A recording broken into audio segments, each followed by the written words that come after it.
Hello, Monsignor Mitas here again from St. Angela Merici Parish in Florissant, talking about the commandments. We're now at the fifth commandment, which we all know, thou shalt not kill. And right away we're faced with kind of a difficult translation here, kill. We do all kinds of killing. We kill bugs, we kill animals for food. There's all kinds of killing that goes on, and it's certainly legitimate. What the real translation of that commandment is that thou shalt do no murder, because by definition, murder is the taking of innocent life. And this is clearly what God has in mind. There are times when, frankly, there is a duty to kill. When someone is an unjust aggressor, threatening or using lethal force, it is certainly legitimate to counter him with lethal force if necessary, to bring about peace and security and protection. This is obviously not a violation of the commandment. So soldiers in battle, sometimes police officers are required to do this to save life. And this is a legitimate use. It is killing, yes, but it's not a violation of the commandment. Because by definition, an unjust aggressor is unjust and his innocent victim is innocent. And there is no murder involved here. Even capital punishment is looked upon as collectively a society's obligation to defend against an unjust aggressor. And even though it's kind of a bone of contention nowadays, the Church has always granted the state the authority to take life when necessary. Now, this is always a very dangerous thing because, in the 20th century, at one sociologist's count, there are 200 million people were put to death by their own government, mostly Nazis, socialists, communists, herded into boxcars, sent off to death camps to be tortured and worked to death. 200 million. And that doesn't even count the abortion holocaust, where 50 or 60 million of our fellow countrymen, just in the United States, were put to death. A clear violation of the fifth commandment.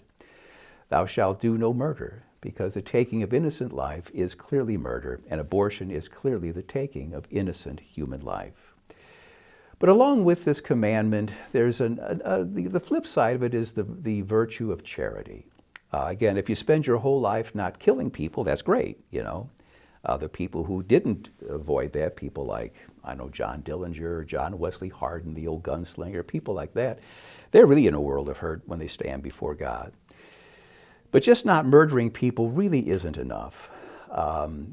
Jesus commands us to love our neighbor as ourselves, to turn the other cheek, to go the extra mile, to lend without expecting repayment, to really love each other. And this really is what implicit also in this fifth commandment. Along with it, too, is the obligation to protect life, especially our own, not to partake in death-defying activities. I know a lot of young teenage boys especially, they'll want to prove their manhood by jumping off a cliff or driving too fast or taking up smoking or drugs or something. These are violations of the fifth commandment as well, because every life is precious. Every life needs to be protected and safeguarded. And to take unnecessary risks is a very, very serious thing. Kind of a stupid thing to do too, but nonetheless, people do this. We understand that implicit in this commandment is that life is a gift from God, and which is why we also are against suicide. Suicide means you're killing your own life, but it's still an act of murder. A lot of people are driven to suicide, and that's a whole different question, by despair, by despondency. Sometimes there's mental illness of different things involved. But the whole idea is that human life is something we don't own. It's a gift from God, and is to be treasured and protected as a sacred gift from God. And that even though some people may feel that the life is theirs, well, no, it really isn't. When somebody kills himself, he's deprived usually children of their parent, a spouse of another spouse. We don't tend to think of it in those terms, but that's exactly what it is.